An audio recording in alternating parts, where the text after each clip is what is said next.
Pemirsa, puluhan orang mendatangi kediaman Presiden ke-7 Indonesia Joko Widodo di Solo, Jawa Tengah. Kedatangan massa untuk mempertanyakan keaslian ijazah mantan orang nomor 1 di Indonesia tersebut.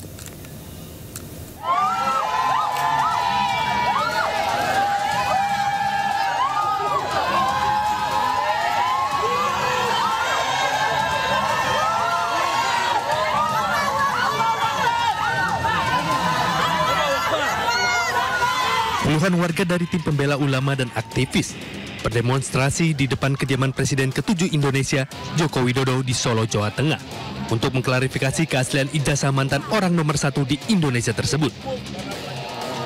Massa sempat bertahan di depan pintu masuk kediaman Joko Widodo meski berbarengan dengan ratusan orang yang sedang antre untuk berfoto bersama Joko Widodo. Joko Widodo pun memberi kesempatan kepada perwakilan pendemo untuk berdialog di dalam rumahnya. Namun perwakilan pendemo menyebut tidak mendapatkan jawaban yang memuaskan.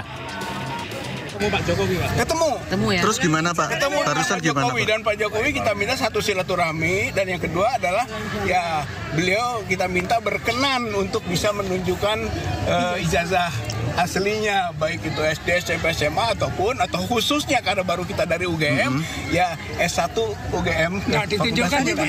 Tidak ditunjukkan, beliau tidak mengembalikan pengadilan. Kalau pengadilan. Terus langkah apa TPUA setelah ini? Hah? Langkah TPUA setelah Ya itu ini tadi itu soal gugatan keterbukaan informasi publik. Satu KIP kan. Jadi diminta nantinya dibuka dong. Sebenarnya yang kita butuhkan rakyat atau masyarakat ini adalah bagaimana sebenarnya. Masa 10 tahun gitu kan menjabat sebagai presiden tidak bisa sesuatu. Tadi juga Pak keluar tuh, ini sederhana loh. Ya itu sederhana gitu, seandainya dikeluarkan saja kepada masyarakat, ini loh gitu kan ijazah asli saya, selesai. Nanti soal pengujian atau verifikasi itu urusan yang lain gitu kan, sebetulnya itu.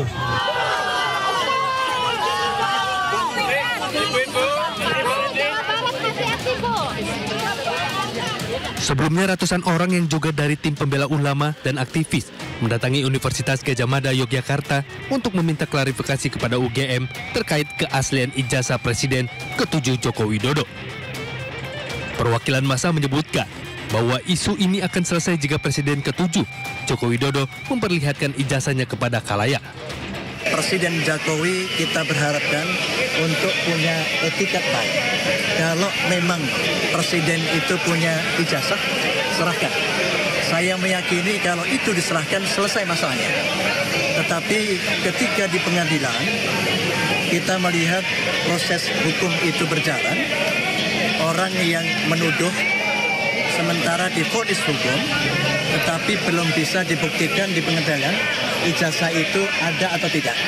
Oleh karena itu hari ini tim pembela ulama dan aktivis dari Jakarta hadir dalam rangka klarifikasi dengan pihak UGM untuk menentukan apakah ijazah itu asli atau tidak. Sementara itu Joko Widodo selalu menyampaikan dirinya benar-benar kuliah di Fakultas Kehutanan UGM dan ijazahnya resmi dikeluarkan oleh UGM dan sudah disampaikan tidak hanya sekali oleh Rektor UGM hingga dekan.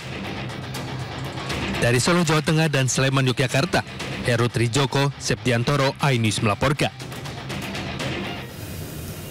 Polemik ijazah asli atau palsu Joko Widodo terus berlanjut karena sudah menjadi fitnah dan pencemaran nama baik dirinya. Mantan orang nomor 1 Republik Indonesia tersebut akan menempuh jalur hukum. Meski demikian, Joko Widodo sempat menunjukkan seluruh ijazah dirinya, mulai sekolah dasar hingga kuliah kepada seluruh awak media yang datang di dalam rumahnya. Namun Presiden ke-7 Indonesia tersebut meminta seluruh awak media untuk tidak mengabadikannya. Atas polemik ini, Joko Widodo akan mempertimbangkan membawanya ke ranah hukum dan dirinya siap menunjukkan ijazah asli jika diminta hakim pengadilan.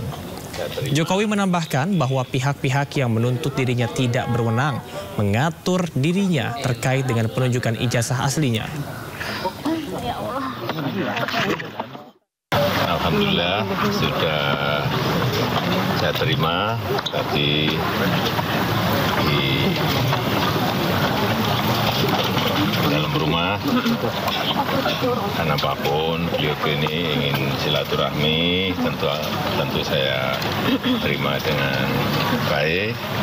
Kemudian yang kedua, karena beliau ini meminta untuk bisa saya menunjukkan ijazah asli, saya sampaikan bahwa tidak ada kewajiban dari saya untuk menunjukkan itu kepada mereka. Dan juga tidak ada kewenangan mereka untuk mengatur saya untuk menunjukkan ijazah asli yang saya miliki. Jadi sudah sangat jelas, kemarin di UGM juga sudah memberikan penjelasan yang gamblang dan jelas. Dan yang ketiga, saya mempertimbangkan, karena ini sudah menjadi fitnah di mana-mana, pencemaran nama baik, saya mempertimbangkan untuk melaporkan ini, membawa ini ke ranah hukum. Yang dilaporkan siapa Pak nanti? Nanti biar disiapkan oleh kuasa hukum. Artinya kalau setelah